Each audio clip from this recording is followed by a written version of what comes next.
I am Curry with Gorilla Games, and this is Dead in the Water. Dead in the Water is 2 games on 1 card. If you were playing story mode, you would play this game first, or this side of the card first, and then flip it over and play this side. However, each side is also standalone, and for this video, we're going to play it standalone.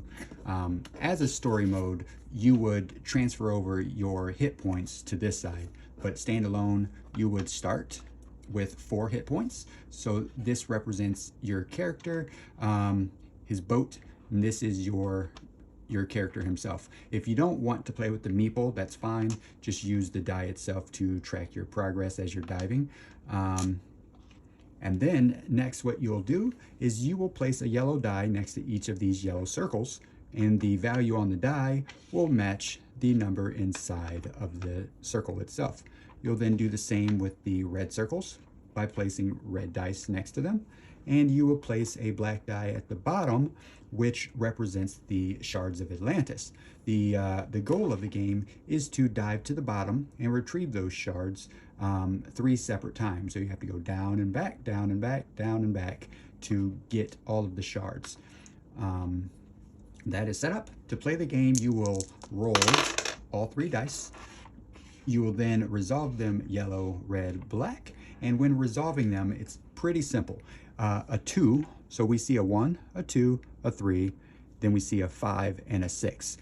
4s for yellow would do absolutely nothing. Everything else is represented. So in this case, this 2 activates this 2. Once activated, it moves the amount of pips on top. So this 2 would move 2 spaces. 1, 2. We would then do the same thing with the red die. We would look for a 2. Now down here, there are no 1s on the board. So a 1 would have no effect on red. But there is a 4, and the 4 is a geyser. The 4 would push everything in the red section 1 space towards the top.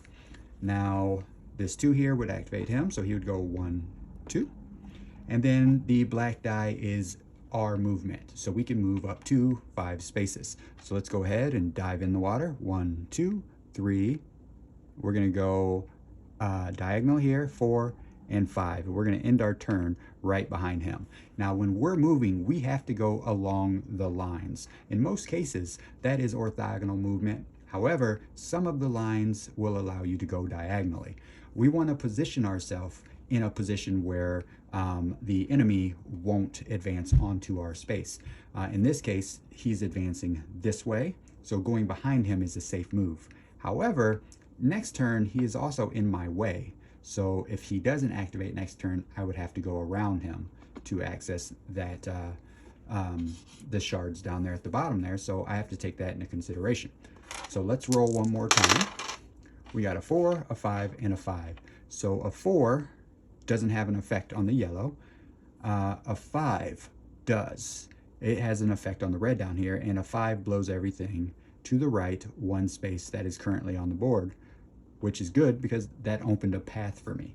And now I have 5 movement. So I'm going to take 1 space down, reduce that to 2, and I'm going to go back up. So 2, 3, 4, and 5 there. That is the general flow of the game. There are 2 things that need to be noted. So when advancing, if ever you get knocked off of the card, you will automatically lose 1 point of damage. If an enemy advances onto you, you lose 1 point of damage. You lose additional damage for every space that enemy would have otherwise taken had you not have prevented him. So let's say this enemy was here and he got activated. He should move 1, 2 spaces. Well, that first space will do 1 damage to you, and then that second space that he should have moved will do 1 additional damage to you. So you would have taken 2 points of damage, and he would return back to his starting location. Now the other thing to note is when an enemy advances off of the board, it counts. So let's say this 3 here.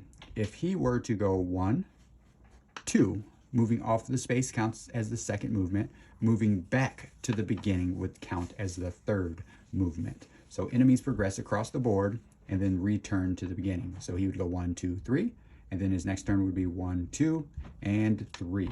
And that is the general flow of the game. Again, this is Dead in the Water. Happy gaming.